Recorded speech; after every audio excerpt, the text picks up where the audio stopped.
Greetings and salutations, everyone. I'm Kevin from Middle Age Muscle, and today I'm going to tell you why, if you own a Bowflex, or if you're thinking about getting a Bowflex, why you absolutely need to modify that Bowflex to maximize its potential. And I'm going to show you exactly how to do that modification. Stick around.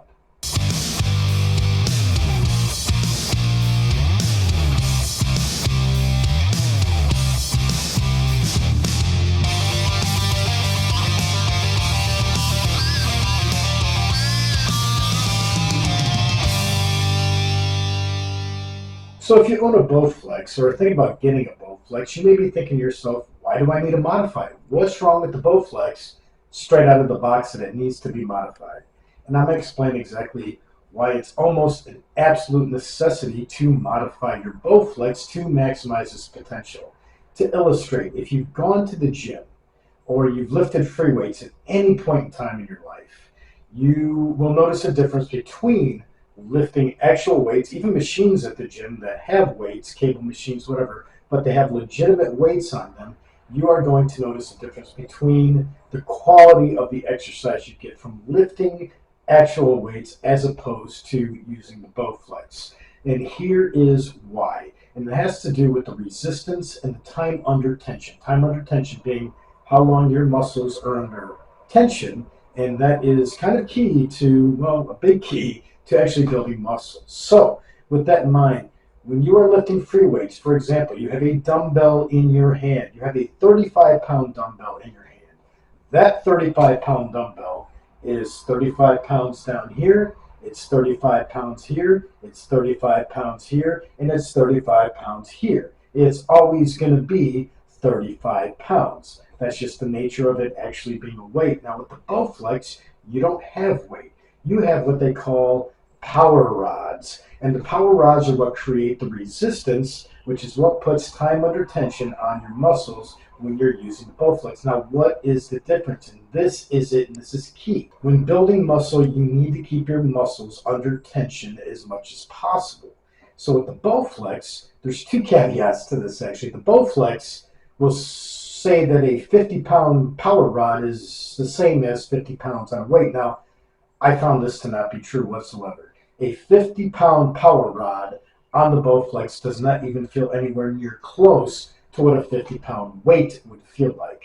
I would say the power rods on the Bowflex are probably halved, meaning that the actual weight that they're supposed to represent is probably at most half of what the actual power rod is. So a 50-pound power rod is more accurately representative of probably about 20-25 pounds, to be completely honest with you.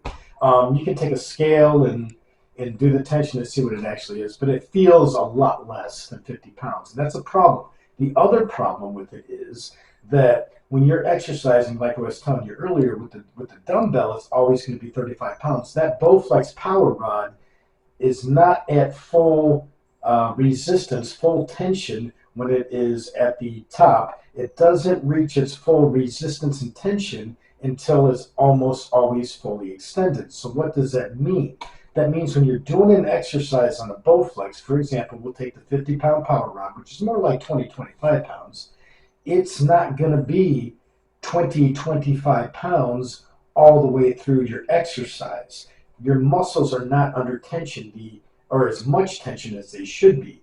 That power rod is going to be the least resistance when it's fully up, and then as you do your exercise and the power rod bends, then it slowly increases tension. So for example, you're doing a bicep curl with a 50-pound power rod, which is more like 20-25. You are at about like 5 pounds here, 10 pounds here, 20 pounds here, and then fully extended about 25, and it goes back that way. So the tension is not the same. Your muscles just are not under as much tension on a Bowflex as they should be if you're really looking to build muscle. Now, here, how do we fix that? How do we adjust that? I bought this Bowflex, and as soon as I got it from working out the gym past 2-3 years, I was highly disappointed. I realized, man, this thing is going to be a $1,600 coat hanger sitting in my computer room here. How do I fix that? How do I make this thing worth the money that I have without selling it for $200 on Facebook Marketplace? So I brainstormed, and I came up with what I feel is probably the best modification you could do to the Bowflex in order to keep that resistance level solid and like full resistance from the beginning of your exercise all the way through to the end. There's complete resistance the entire time you're doing your exercise. 50 pounds feels a heck of a lot more like 50 pounds than it does utilizing just power rods. So let me show you exactly what I did in my Bowflex in order to maximize its potential. So the first thing I did was purchase a 6-foot stainless steel pipe found in the plumbing section of Home Depot, 1 inch length, 1 inch height, hollow in the middle, and then measured it out. Now, guys, the measurements, unfortunately, I do not have. My buddy came over and helped me with this because I didn't have the tools to do it. We cut the pipe to the specifications that we measured out. You'll get an idea just by looking at the Bowflex when I show it to you. We painted it black, the pipe, just to match it. We drilled some holes in the actual Bowflex right above the ab bar. As you can see here, you can get an idea. Measurements, unfortunately, you'll have to do yourselves, but we drilled holes in the Bowflex, and you're going to see here what we did is we mounted a piece of that metal pipe to the Bowflex. It was kind of like a stabilization bar there. You can see it right above the ab bar that is on the Bowflex. And measuring it out, we bolted it in here, 2 bolts, tightened it up, and you will see that it is rather sturdy.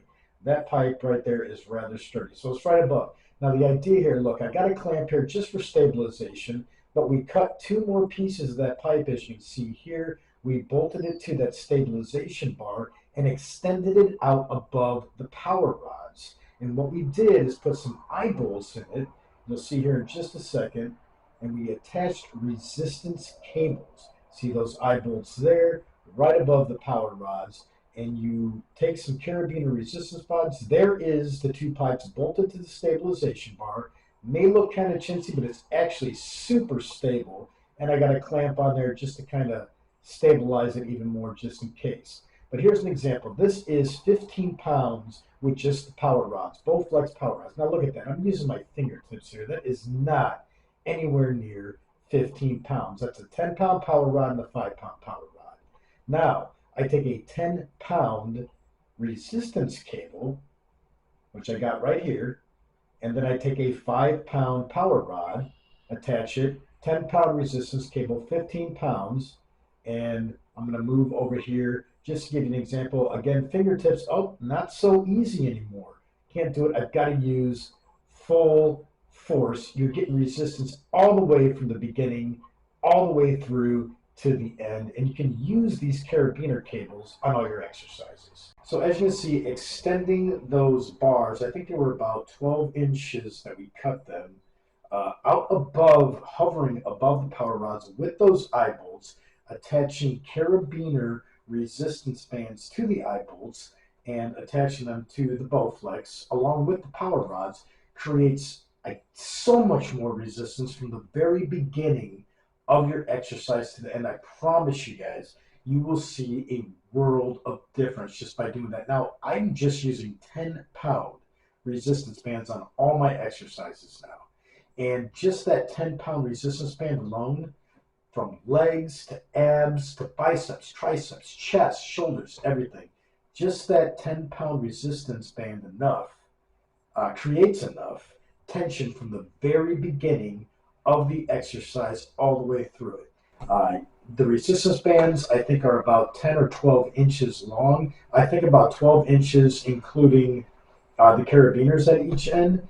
And that is, I think, all you need to create that resistance. I can't express to you guys enough how much this Bowflex really sucks without this attachment to it. It's not worth the money, in my opinion. You put a modification similar to this on there, you put some resistance bands on it, that tension is going to be consistent and solid all the way from the beginning of your workout, your exercise, all the way through to the end. It makes it so much more worth the money. I'm going to do, now that I got the modification in, I'm in the process of making a 90-day Bowflex challenge video. Going to see it's been a while. I did lose a lot of muscle. Last summer, I was a lot bigger than I am now, muscular. I took about an 8-month break and started slowly getting back into working out on the Bowflex. With the modification, I'm going to do like a 90-day Bowflex challenge to see just how much muscle you can build within 90 days. So, guys, that's my modification. I promise you, you do something similar to this to your Bowflex, you will see that the resistance is just so much greater. Your workout's going to be so much more fulfilling on the Bowflex just by adding those bars and attaching resistance cables to your Bowflex, doing your exercise. It works on all the exercise. Okay, thanks for watching, everybody. Please subscribe to the channel. Click the like button if you think this video might have helped you. There's going to be more videos in the future. Appreciate everybody watching. We'll see you next time.